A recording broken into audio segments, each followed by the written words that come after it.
Hello, welcome to my kitchen. Today I'm making some Copycat peanut butter Easter eggs. This happens to be my favorite Easter candy. I'm a peanut butter fanatic, and this chocolate covered peanut butter egg, say that 3 times fast, hits on all points for me. Now I made this batch yesterday and I put these in an apothecary. I think I'm saying that right. But these jars are super inexpensive. You can find them at craft stores a lot of times for 50% off. And they're just beautiful for holidays. I've spent maybe about $8 on some store-bought candy. I've bought some Peeps and I've mixed them in as just a little flower arrangement with some styrofoam eggs. And I made some Easter bunny bark. I've just mixed together the Easter bunny bark and the peanut butter eggs, and they're beautiful. And at the end of our Easter dinner, I'll gather together the kids and we'll bag up this candy and send it home with each one. So nothing is going to waste. It's a great way to decorate and a lot of fun for everyone involved. Now I'm starting with a half of a stick or a 1/4 cup of salted butter. And this is softened butter. And to that, I am adding a cup of peanut butter. I love texture. My husband and I both love crunchy peanut butter, so that's what I'm using, but whatever your favorite is, use that. My mother and I are both known to eat all the peanuts out of the peanut butter. She knows who got into hers and I know who got into mine. Now, I'm just eyeballing this. If I get a little bit more peanut butter, I am definitely not going to complain. And we're done with this. Now I'm using my hand mixer. You don't have to, you can stir this together easily, but with the hand mixer, this comes together and gets the perfect consistency in a matter of seconds.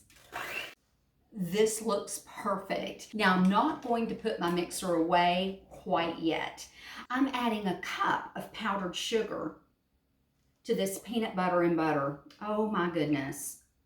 I always make a mess with powdered sugar. It's inevitable.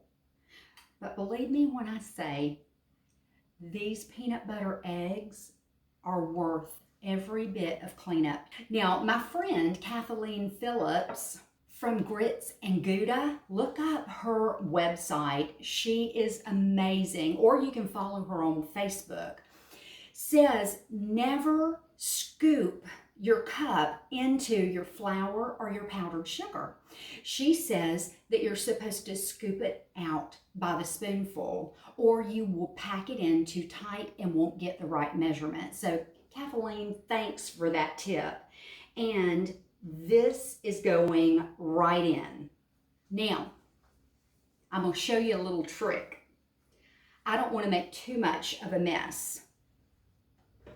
So, I'm going to mix this until the powdered sugar is blended in with all that butter and peanut butter. Wish me luck. I should have said say a prayer instead of wish me luck. I managed to get this all over. I have a love-hate relationship with powdered sugar, but let me show you. See how it's all blended in? That's exactly what we're looking for, and I'm just gonna scrape down the sides and make sure that I get all of that incorporated. Now, before I go any further and add the next and last ingredient, I want to taste it and make sure that it's sweet enough. Oh my goodness. This is perfect for me. Now, if you like your peanut butter a little on the sweeter side, you can add up to a half of a cup more. So it's just going to depend on personal taste. If you want it to be more like a Reese's cup, the 1 cup of sugar is perfect. Now, I've told you I am a texture junkie. and I love Rice Krispies in anything. So peanut butter and Rice Krispies are right up my alley. Now, I don't want to use my mixer for this because if I do, then all my Rice Krispies are going to turn into dust. So I'm going to fold these in.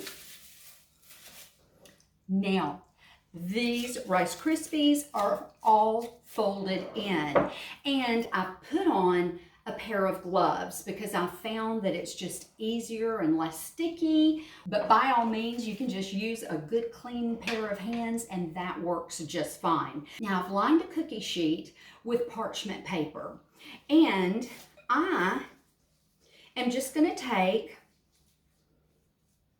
just a little less than what would be a golf ball size, and I'm going to shape this into an egg, just like that, and put it on my cookie sheet. I'm going to get these made up, and I'll see you back here when I'm done. I've shaped all of my peanut butter eggs, and I'm going to put this in the refrigerator for a good 15 minutes because we're going to dip these in chocolate.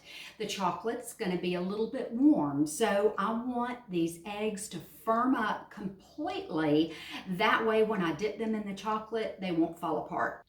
My peanut butter eggs have set up, and they're just right for dipping.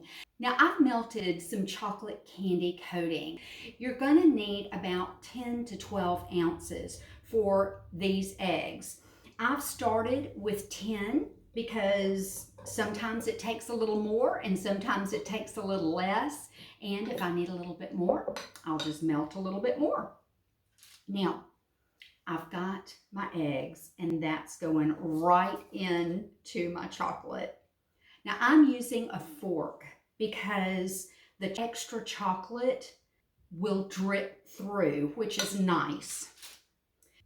If your chocolate starts to stiffen up, then put it back in the microwave for just a few seconds. The thicker your chocolate is, or the cooler that it's become, the more chocolate you're going to get on your eggs. So if you want it to go a little further, then put it back in the microwave for just maybe 10 to 15 seconds and loosen it up. I've melted some white dipping chocolate, and I have my sprinkles ready. These sprinkles are a spring mix, and I love them. They've got Easter eggs and bunnies and just beautiful pastel colors. I'll post a link to them in the description. They're just perfect for treats like these. Now, I've got a fork, and this is a dessert or salad fork. I found that they work just a little bit better. I'm going to put my fork into my chocolate, and I'm just going to make sharp movements with my wrist, just like that. And I'm gonna do about, let's say, 5 of these because this sets up pretty fast. So I'm gonna go ahead and take my sprinkles and put it on the ones that I put the white chocolate on. These sprinkles are so good. They not only add color, but they add more texture. I can't think of any good reason not to have sprinkles. When you're doing this, practice makes permanent. Not perfect, but permanent. And you'll learn just how to flick your wrist. It might take a time or two before you get it just right, but don't give up. Very few people get it right the first time. Just make sure that you're holding your fork far enough away and making very fast movements.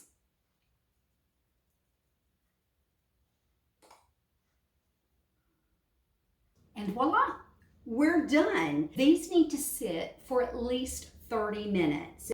And these look a little messy right now, but don't leave me yet. I'm going to show you how to clean these up so that they're perfectly beautiful, just like this one. These peanut butter eggs are pretty good. Now, this one lifted right up and it just has a little bit of chocolate on it. But I'm going to take a paring knife and I'm going to shave that chocolate off. So any extra just comes right off and looks like a perfect little egg.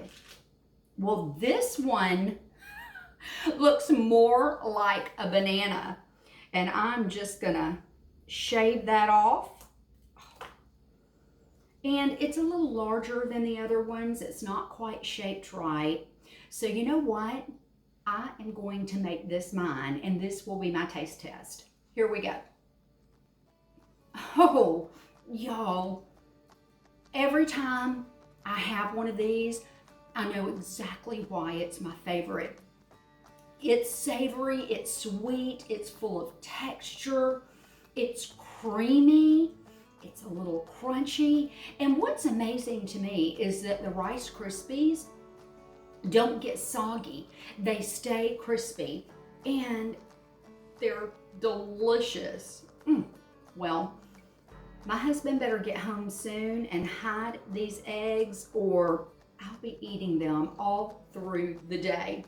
Well, for now, I'll settle for this one. You're a blessing to me. Thanks so much for watching today. Will you press the like button? Share this video with your friends, and if you haven't already, hit that subscribe button. And follow me at Kathy's Southern Kitchen on Facebook and YouTube. I hope that your Easter is blessed, and I am going to go enjoy the rest of my egg, and I'll see you next time. Bye.